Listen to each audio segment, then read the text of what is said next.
টাকার 1/4 অংশ থেকে 1/5 অংশ। আসলে কি বলতে চাই যে 25 এর 1/4 বিয়োগ 25 এর 1/5 টাকা। 25টা যেহেতু টাকা আমাদেরকে বার করতে হবে, সেইটা সমান কত টাকা, তাই এটা বন্ধনীতে লিখলাম টাকা। তাহলে এটা হচ্ছে কত না 25 এর 4 বিয়োগ এই দিকটা কত হচ্ছে না 5, 5 এ 25 সমান হচ্ছে এদিকটা 5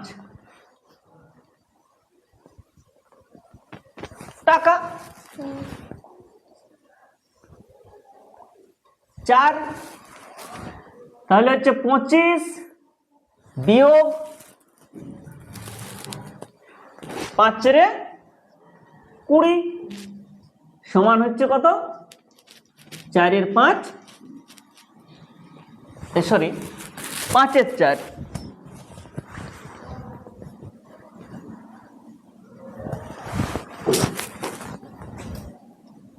5 এর 4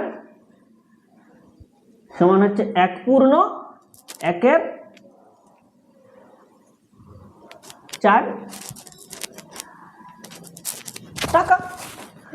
4 একে 4 একে 5 এর 4 1 পূর্ণ 1 এর 4 টাকা।